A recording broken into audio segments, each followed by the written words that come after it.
బహిరంగంగా మద్యం సేవిస్తూ ఇక్కడ చాలా మంది రోజు బయట మంద అవుద్దని మీకు తెలియదు. ఎట్లా రోడ్ల మీద ఎట్లా పడతారు? అవన్నీ మాకు తెలుసు. బయట డ్రింక్ చేసి వచ్చింది.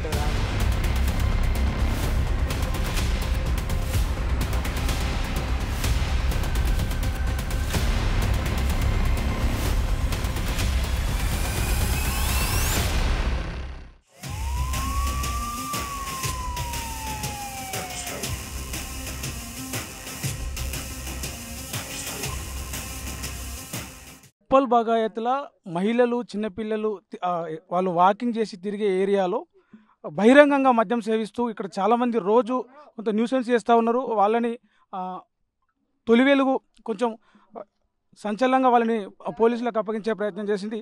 ఇక్కడ చూడవచ్చు మనం. వాళ్ళు అంటే ఇక్కడే రోజు ఇక్కడ చుట్టుపక్కల ప్రాంతాల్లో మొత్తం బహిరంగంగా పట్టపగలు మధ్యాహ్నం సాయంత్రం అంటే ఏ టైంలో పడితే ఆ టైంలో పిల్లలు ఆడుకునే టైంలో మహిళలు వాకింగ్ చేసే టైంలో వృద్ధులు వచ్చే టైంలో కూడా ఇట్లా రోడ్ల మీద మందు తాగుతూ అసలు వాళ్ళకు సోయి లేకుండా ఇట్లా ఇక్కడ కూర్చొని ఇప్పుడు వాళ్ళ మీద పోలీసులు యాక్షన్ తీసుకోవడానికి వచ్చినారు. అలా చెప్పండి, బయట మందు అవద్దని మీకు తెలియదు. ఎట్లా రోడ్ల మీద ఎట్లా పడతా అక్కడ రోడ్ల మీద మందు అవద్దని తెలియదు మీకు?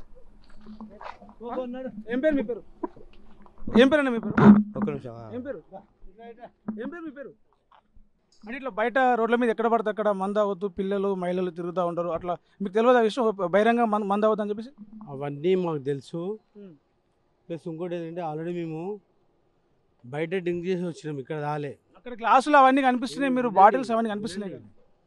అక్కడ ఈ లాస్ట్ ఒక కొన్ని ఉండేటికి వచ్చినాం అంతే.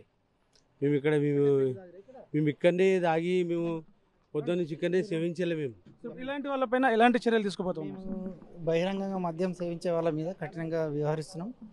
ఉన్నతాధికారుల ఆదేశాల మేరకు ఎవరిని కూడా ఎక్కడ కూడా బహిరంగంగా కానీ పబ్లిక్ ప్లేస్లో మద్యం తాగించడం, పోకిరి వేషాలు వేయడం అందరినీ కూడా చట్టపరంగా కఠిన చర్యలు తీసుకుంటాం. నిత్యం ఇటు ఉప్పల్ బాగైతే ఏదైతే నిర్మానుష్యంగా ఉంటుంది, మధ్యాహ్నం టైంలో కావచ్చు సాయంత్రం టైంలో కావచ్చు, ఇట్లా ఓపెన్ ఏరియాలో బైక్ రేసింగ్లు జరుగుతూ ఉన్నాయి, బహిరంగ మద్యం సేవిస్తూ ఉన్నారు. వచ్చే వాకింగ్కి వచ్చే మహిళలు అమ్మాయిలను కూడా కొంత చీడాయిస్తూ వేధిస్తూ ఇబ్బంది పెడుతున్నారని చెప్పేసి మాకు సమాచారం అందింది. ఆ నేపథ్యంలో మీకు ఇక్కడికి వచ్చిన చాలామంది బాధితులు మాకు కాల్ చేసినారు. సో వాళ్ళపైన ఇంకెలాంటి చర్యలు తీసుకుని ఇంకా యాక్షన్ ముందు ఉండబోతుంది. మేము కొంచెం మా యొక్క పెట్రోలింగ్ ఇంటెన్సిఫై చేసి ఇక మీదట ఎట్టి పరిస్థితుల్లో కూడా ఎలాంటి అసాంఘిక చర్యలకు ఇక్కడ తావు లేకుండా చేస్తామని. డిమార్ట్ వెనకాల ఏదైతే ఉందో అక్కడ ఎక్కువగా ఇలాంటి జరుగుతుంది. ఇంకా కూడా తొలివేలుకి ఇంకా అక్కడికి వెళ్తామని మీరు మాతో పాటు రావడానికి సిద్ధంగా ఉన్నారు? అన్ని చోట్ల వస్తాము. మా పెట్రోలింగ్ టీం ఉంది. మా పెట్రోలింగ్ టీమ్స్, మా సెక్టర్ ఎస్ఐలు కూడా, మేము ఇన్స్పెక్టర్ ప్రతిరోజు కూడా విజిబుల్ పోలీసింగ్ చేస్తున్నాం. ఎక్కడ కూడా ఎలాంటి ఈ అసాంఘిక కార్యకలాపాలకు తావు లేకుండా చేస్తామని మేము మాటిస్తున్నాం. తొలివేలు ఏదైతే ఇక్కడ నిత్యం జనాలు ఇబ్బంది పడుతూ ఉన్నారు, చిన్న చిన్న పిల్లలు ఇక్కడ ఆడుకుంటూ ఉన్నారు, మహిళలు యువతులు అమ్మాయిలు ఇక్కడ సాయంత్రం టైంలో వాకింగ్కి వస్తూ ఉంటారు. ఆ సమయంలో అటు పట్టపగలు ఓపెన్గా బహిరంగంగా ఇట్లా రోడ్ల పక్కన కూర్చొని కార్లు పెట్టుకొని బైకులు పెట్టుకొని మద్యం సేవించడం, బైక్ రేసింగ్ స్పీడ్గా భయంకరంగా బండి నడుపుతూ వాళ్ళని భయభ్రాంతులకు గురి చేయడం అనేది జరుగుతూ ఉంది. తొలివేలుకు చాలా కంప్లైంట్స్ వచ్చినాయి. కొంచెం ధైర్యం చేసి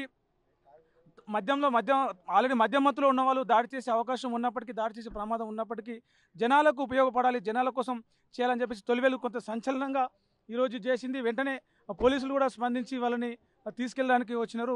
మరి చూడాలి, ఇంకా ఎక్కడైతే బైక్ రేసింగ్ జరుగుతున్నాయి ఇంకా చాలా ఇక్కడ జరుగుతున్నట్టుగా మనకు సమాచారం అంది. వాళ్ళపైన కూడా చర్యలు తీసుకుంటాం. ఇంకా ఇలాంటి ఏరియాల్లో పకడ్బందీగా భద్రత పెంచుతాం, పెట్రోలింగ్ పెంచుతాం, పోలీసులు పకడ్బందీగా చేస్తామని చెప్పేసి అయితే పోలీస్ అఫీషియల్స్ చెప్తా ఉన్నారు. ప్రపంచంలో ఏ మూల ఏ క్షణం ఏం జరుగుతుందో వేగంగా తెలుసుకోవడానికి తొలి వెలుగు వాట్సాప్ ఛానల్ని ఫాలో చేయండి.